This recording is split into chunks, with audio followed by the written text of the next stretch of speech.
about there being too many Sonic characters? There are so many Sonic characters, it might as well be a shonen anime! Let's just get started. Aside from the sheer amount, I feel the biggest problem with the Sonic characters is how inconsistently they're written.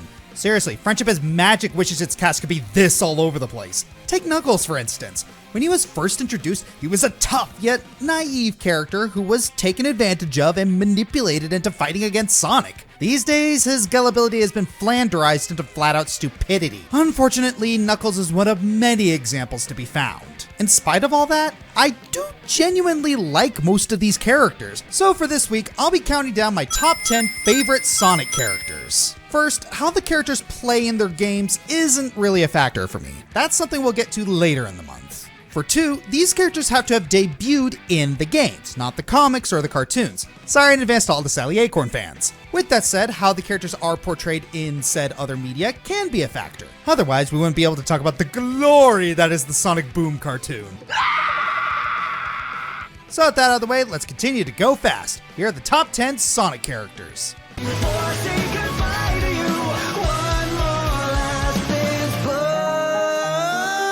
Unlike this next pick, I do hope you chuckle at this list. Knuckles, the infamous literal knucklehead of the Sonic franchise. That's right, you thought it was the gloves with spikes that was his namesake? Nope, it was how he was more gullible than someone who thought they won a free iPad from a spam email. No, Knuckles, you didn't win a free Chaos Emerald either. I figured the email virusspammer2000 at agapolisenterprises.com would have been a tip-off. Oh, in his defense, if you were the last of your kind living on a remote island protecting a giant emerald, you would also be a little bit trusting of the first person you meet in 10 or so years. And that's how he was portrayed at first. He was naive, but he still had attitude. Like I mentioned in the intro though, as the games went on, his naivete was turned into just, I'm so dumb. In some cases, like the Sonic Boom cartoon, this was played off for laughs, but he was still relatable. In the games though, it got old quickly. Do you remember the last time Knuckles actually had relevance in a Sonic game plot? He's had less screen time than Amy since like Sonic Heroes, I think. And that sucks since Knuckles is a fun character. Yeah, he's simple-minded, but he still gets stuff done. When it comes to his duty to protect the Master Emerald, he takes it seriously. It didn't matter if it was broken like in the Sonic Adventure games or stolen by Eggman like in Sonic 3, he would go to great lengths, even going to space, to get it back. When Knuckles learned about how Eggman really was, he worked with Sonic to defeat him, and after he became one of Sonic's closest friends and allies to fight against the evil Doctor. Sure, Eggman tricked him again in Sonic Adventure, but let's not think about that. With the recent Sonic 2 movie giving Knuckles a fresh portrayal that feels a little more in line with his original appearance, Knuckles does have a bright future for him. Despite his flaws, I still love the meathead and his antics. Now let's just hope Shadow coming in doesn't make Knuckles irrelevant like he did in the games.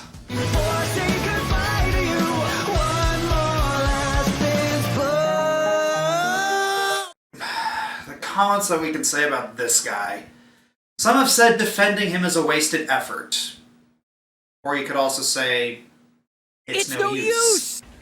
Yes, as hard as it is to believe that, outside of the obvious, there's a lot of stuff to enjoy about our favorite modern game calamity, Sonic 06. Playing as Blaze the Cat, the Crisis City levels, and, believe it or not, Silver the Hedgehog. Give me your hate. No, seriously, give me your hate. It's good for the algorithm.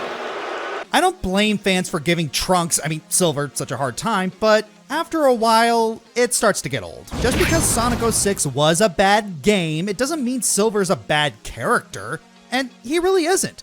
On paper, his story actually sounds really interesting. A telepathic being from the future who's come to our time to prevent the destruction of his world. Unfortunately, he's misled to believe that Sonic was the cause of the apocalypse, which results in, it's no use! That moment. Thankfully, he comes to his senses and fights alongside Sonic, still determined to save the future. He's also got one of the more unique gameplay of the main characters. He's more of a psychic than a melee attacker, which is another neat idea. Just really poor execution. That's honestly Silver in a nutshell. Wasted potential. Yes, his voice can be annoying. Yes, his boss battle is just plain broken. And yes, he kinda ends up becoming superfluous in the grand scheme of the game. But his story and character are just too intriguing to ignore. Along with basically being the hedgehog at a time, his devotion to saving his timeline is really endearing and shows that he has good intentions. But he's also realistically flawed. He's stubborn almost to a fault and kinda gullible, but unlike Knuckles, there's an air of desperation about him. I'm an optimist, but I'm also a realist. These are real character traits and make him feel just a little more relatable. I also really like his friendship with Blaze throughout 06. They play off each other really nicely, and the fact that she stands by him the whole time really speaks volumes. Unfortunately, Sega doesn't share Blaze's loyalty since Silver was barely ever used after 06. Outside of rare guest appearances, a major role in Sonic Rivals 2, and spin-off sports titles, nothing of real substance has befallen poor Silver. He has yet to have any cartoon roles, and I kinda doubt we'll see him in the movies anytime soon. One of the few times I pray to be proven wrong. Regardless, I hope we can learn to appreciate Silver a little more. He had plenty of potential, it just wasn't used fully. If he ever is used again, things really can't get worse for him.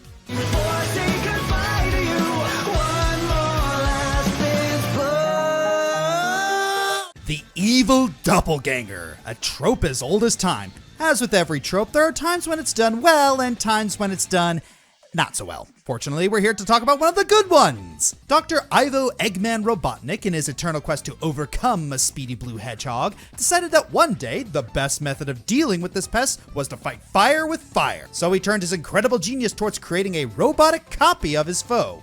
Thus, Metal Sonic was born. Perfect robotic replication of the blue blur. A little too perfect, some might say. You see, while Metal Sonic is capable of just about everything Sonic himself is, Eggman gave Metal Sonic an AI chip which makes him much smarter than the average badnik, but also somehow managed to instill his creation with all the arrogance of the flesh and blood Sonic and none of the other redeeming parts of his personality. Metal Sonic is obsessed with proving he's superior to Sonic, to the point where he's backstabbed Eggman multiple times in an attempt to achieve this goal. Unfortunately, Metal Sonic has been pretty much relegated to background character status since his failed takeover of the Egg Empire back in Sonic Heroes. Sure, he pops up here and there, but it's like giving a few drops of water to a man dying of thirst. From his design to his motivations to his personality, Metal Sonic never disappoints when he's given the spotlight. If he's given the spotlight. He's a great character and I would love to see more done with him, but until that comes to pass, unfortunately, he doesn't have enough screen time to justify anything higher than number 8.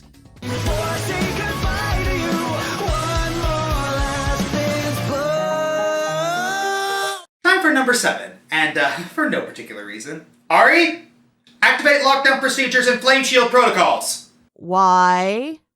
I put Sonic at number 7. Josh, I don't want to test that until death do us part thing. That's supposed to be a last resort. Alright, before you speed off this video faster than I can say gotta go fast, at least let me explain. Sonic is a great character that actually had one of the most consistent portrayals in the series, at least compared to Tails and Knuckles. Unfortunately, that consistency tends to age badly. When Sonic was first introduced in the 90s, he was made as this too cool for school character who was made to appeal to the audience at the time. Since then, he's mostly kept his nonchalant, cocky attitude. And that doesn't work as well since what's cool changes over time. While Sonic does keep it cooler and bluer than Lucario in a Tundra, that consistent mood he has doesn't hide the caring side Sonic has for his friends. He'd rather take on a giant purple egg robot alone and run down an exploding elevator shaft in space than risk one of his friends getting hurt. Now, if there was a good thing about Sonic keeping his desire to stay radical, it's that while it was cool in the 90s, it's just kinda dorky now. Sonic Colors is a good example where Sonic and Tails just riff on each other, occasionally leading to even Sonic sulking at times. We can't even talk about modern Sonic without talking about the legendary Sonic Boom cartoon. Sonic is more of a sassy dork than anything in that, and it's absolutely hilarious. Oops, one too many. And speaking of absolutely hilarious, the Sonic movies. Hey, the first one was one of the funniest things I've ever seen. Sonic is much more naive in that movie, being younger and raising himself using old kung fu movies and TV shows. This setup works with his current mindset and allows for some great comedic payoffs later. Sonic being number 7 isn't a bad thing on its own. He's still a great character that has carried the franchise for the last 20 years. It mostly means that the next 6 characters are just better in other ways. And if you really look deep down, you know I'm right. Can I turn the lockdown off now? For this fan base? Heck no! Fine, but I also checked our life insurance premiums. I'll at least be rich.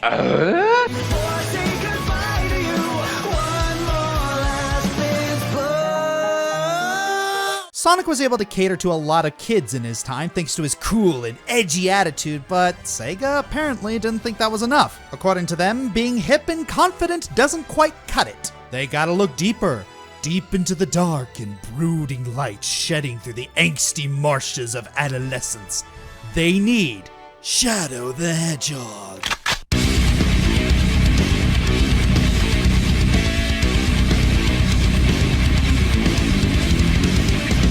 Yeah, okay, I know he looks like a manifestation of Linkin Park merchandise at Hot Topic and practically became a clown magnet across internet culture, but come on, looking past all of that, Shadow is by no means a bad character.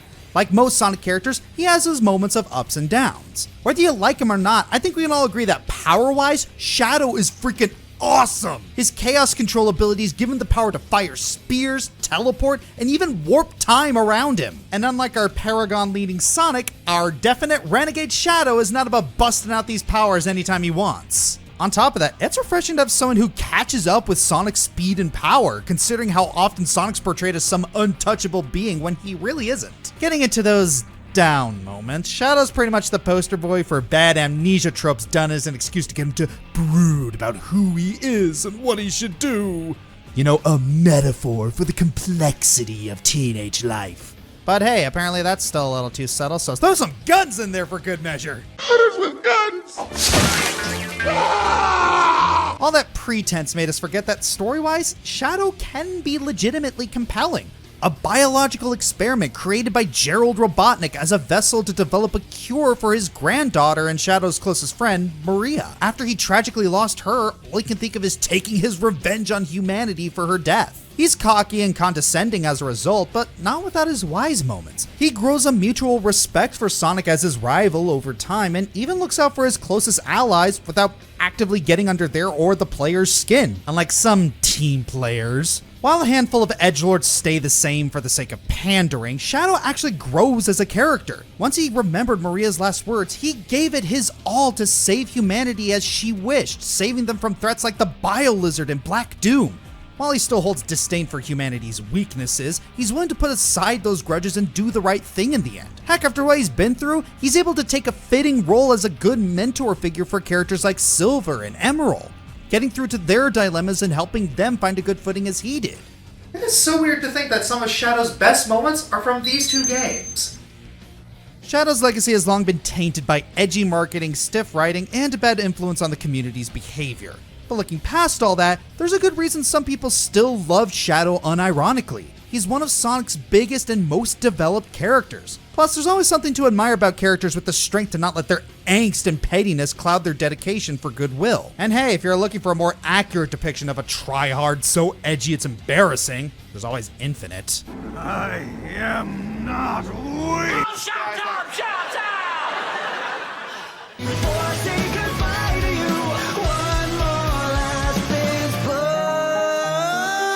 Every great gaming hero needs a lovable sidekick. Mario has Luigi, Sam has Max, and Sonic has Miles, Tails, Prower.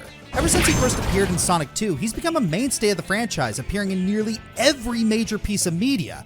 And I mean every major piece. Along with just being so gosh dang marketable, Tails is a mechanical genius, almost on par with Eggman, or more so depending on the interpretation. And those two tails he has, he uses them for flying. Pretty sure that helicopter meme was custom made for him. Anyways, he has a deep respect for our titular hedgehog and treats him like the big brother he never had. He wasn't always the bravest, but he didn't mind going on dangerous adventures as long as his idol was right there with him. Now Tails gets a lot of flack for being childish and annoying, but that's not really saying much considering how some of the other characters are just as bad, if not worse. So can we really hold being a kid against him? It's entirely possible to make a likable kid character. It's just mostly a matter of writing. Believe me, Tails has had plenty of off days, but his on days really bring out the best in him. It's been universally said that his best story arc was the adventure titles, where we saw him grow from a shy, self-conscious child to a confident hero willing to step in wherever Sonic can't. That was amazing character development, before the newer titles couldn't decide if he wanted to be the hee-hee funny sidekick, a petty smug whiner, or a sniveling coward. You know what? Debate in the comments. Who had the worst standardization? Tails or Knuckles? At his core, Tails is a humble, technologically gifted hero in the making with plenty of room to grow and the deepest of respect for Sonic. When his character derails, it's pretty bad, but I like to think his positives outweigh the negatives, just like everyone else on this list. And let's be honest, Sonic would literally die in a lot of cases if he didn't have Tails. That rule applies to the 2D games too.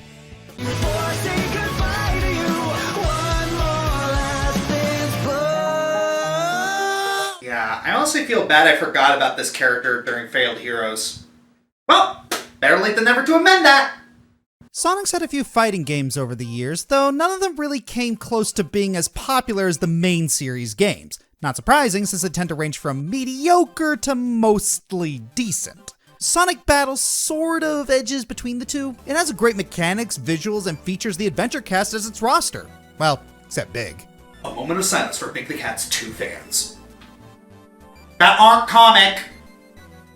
The story campaign is pretty repetitive to play, but it does feature a lot of good chemistry between the characters. At the center of the campaign is Emerald, a Gizoid robot reactivated by Eggman for his plans of world domination. Emerald is equipped with the function to copy the combat skills of any subject he observes. With this, he's able to adapt some of Sonic and Friends' movesets. While playing as him does start as a complete slog, once you've obtained enough data, you can equip Emerald with some of the best moves from each of the fighters in the game and turn him into a powerhouse. Seriously, all it takes is a good air attack, 2 competent specials, and Knuckles' broken recovery to make him better than half the whole roster. Now I know what you're thinking, why would I want to play as a slow, clunky hunk of metal when I could play as all the good characters? Well, as it turns out, Emerald is not just a very well-developed character. His story arc might just be one of the most profound in the whole series. Emerald starts off mute and barely lively, but that's to be expected when he's undergoing a system startup. After he established a link with Sonic and deemed him his master, he starts to show a fair degree of companionship to Sonic and the friends they meet along the way. Eventually, they found out he needed more Chaos Emeralds to fully develop Emerald's intelligence, and when they do,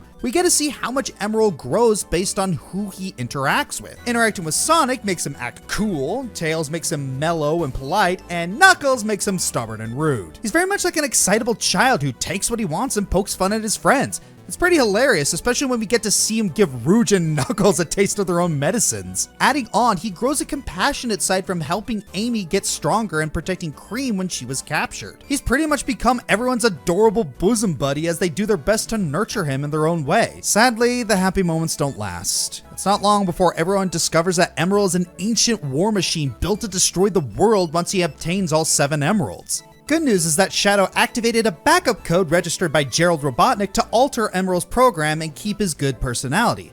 Everything seemed fine afterwards, until Eggman activated the Death Egg to show Emerald the presence of a greater power, causing him to reset his link. This caused his program to revert to its original state and then tried to use the Death Egg to destroy Earth. At this point, there's nothing left Sonic can do but to stop him, and as a result, he had to be destroyed. In his final moments, Emerald gave his pleas to Sonic, to look out for his friends and be nice to them as they did to him. Sonic, in all his cockiness, couldn't take it. No amount of smack talking can hide how sad he felt when his new friend disappears before him. Emerald's story is hands down one of the saddest in the whole series. The fact that he's such a lovable little rascal just makes it hurt all the more when he couldn't escape his fate as a weapon of war. While his reputation may have been held back by Sonic Battle's niche following and flawed gameplay, his tale of woe is still one to be respected. Perhaps if this game were to, by some miracle, fancy itself a remake, we might see some more appreciation for Sonic's most underrated character. And no, we're not counting Sonic X. Sonic Boom, that cartoon ain't.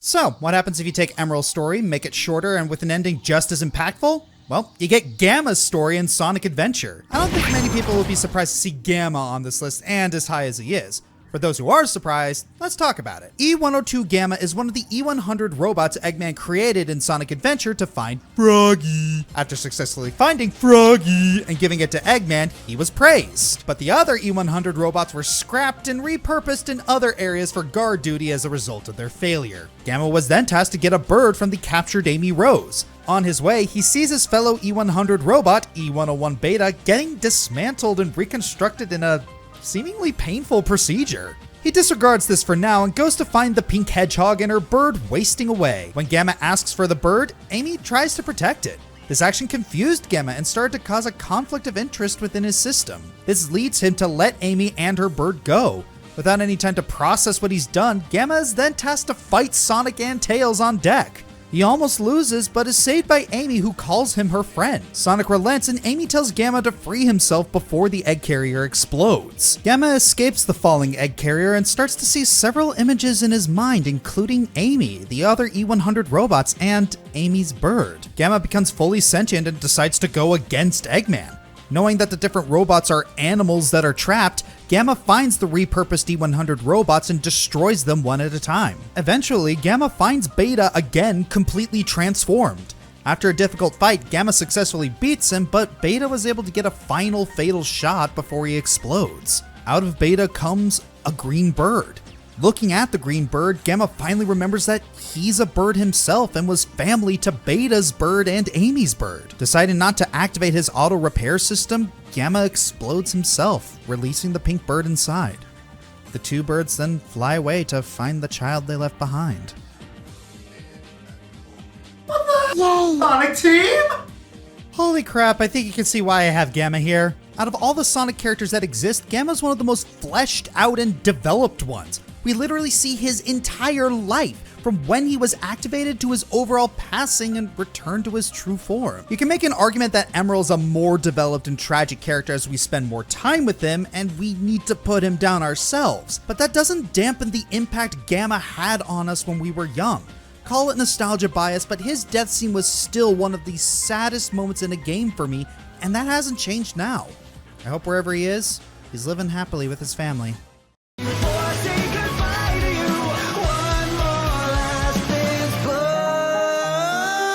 All right, entry number 2. Time to blaze through this one.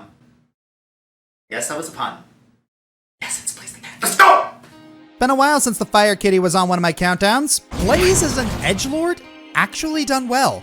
She's aloof and driven, but also has a bit of a soft side. She takes her responsibilities seriously, but doesn't like being tied down by ceremony all the time. Those responsibilities keep her distant from others. However, when interacting with friends like Cream or Silver, she shows her more caring side that's usually hidden by her cold and calm exterior. I say cold metaphorically, as she is a literal flame princess that can engulf her entire body in fire. Don't get me wrong, she's as cool as a cat, but that's because she's a cat. Blaze has appeared in a few games. The most notable would be Sonic Rush and Sonic 06. In Rush, she develops a rivalry with Sonic and goes against him to find the Soul Emeralds to save her own dimension. They do team up in the end, but it was really back and forth for a bit as Blaze was adamant to not let Sonic help her with what she thought was her problem. After dueling in the final area, Sonic was able to convince Blaze to not bear everything herself and accept some freaking help. Together, they defeated Eggman and restored their worlds back to normal. Isn't that Twilight Sparkle's backstory? Yeah, it's a purple girl trying to find a bunch of gems, has difficulty making friends. Gems don't work until she gets encouragement from her friends and becomes a superpowered being to defeat the current evil? Yeah, that tracks.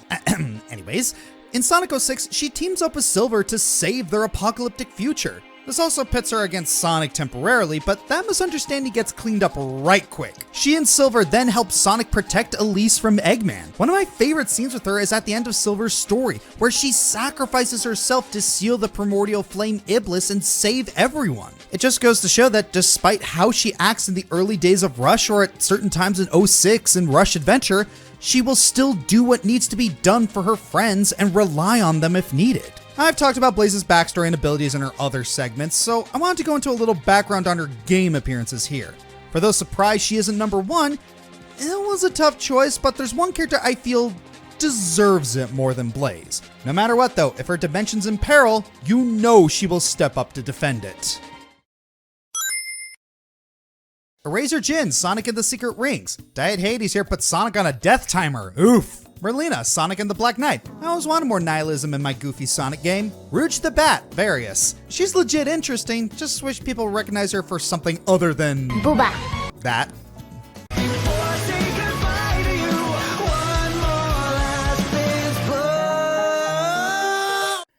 In many stories, the villain is oftentimes the most important character.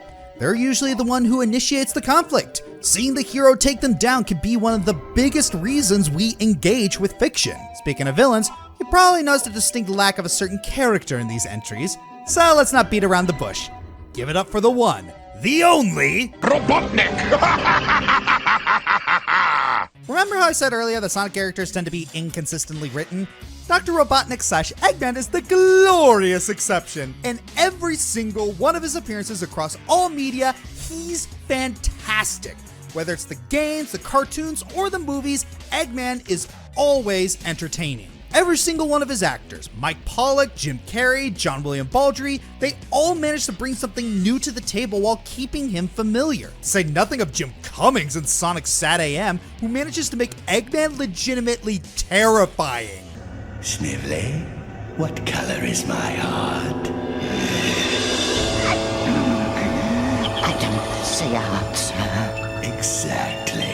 As the main villain of the franchise, Eggman has made appearances in nearly every game. Even those that have a new villain come and take his place at the climax, he is usually the guy that kicks things off. As a character, Eggman's motivations are as simple as they come. Take over the world, remake it in his image, and rule it with an iron fist. Tragic backstory, sympathetic motives. Oh, Eggman has no need for any of that newfangled nonsense. In a series that's gone on for over 3 decades, he hasn't seen a whole lot in terms of development. But in his case, that's not necessarily a bad thing. While so many other Sonic characters tend to go in random directions, Eggman has been more or less static. Even when he and Sonic put their differences aside for some greater evil, you can bet he'll be up to his old tricks come the next game. But who said that a simple character can't be enjoyable? Eggman is the kind of guy that doesn't offer any kind of pretense. He knows that he's a bad guy straight out of a Saturday morning cartoon and fully embraces it. He's every bit as intelligent as he claims, even if his ego invariably gets the best of him. And when he feels like it, he can be a legitimately threatening villain. In Sat AM and Forces, he's not trying to take over the world, he already has. While the quality of Sonic's storytelling is still as turbulent as ever, it's nice to know that the franchise's main villain has managed to remain great in spite of everything.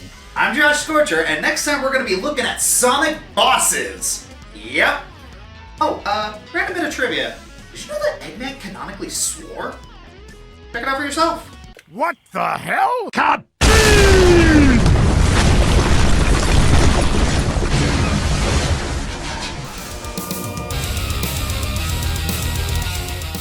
Hey everyone, this is Josh. If you like this video, please like, subscribe, leave a comment, and share the video around. Please check out my other social media like my Twitter, Twitch, and Tumblr. Check out my other channels such as Joshua Burner for reactions and other stuff, Dragon Fighter Gaming for tabletop, and Bob Equestria for cartoons. Consider checking below the video and donating to my Patreon, Streamlabs for my merchandise, or becoming a YouTube member. Thanks for watching.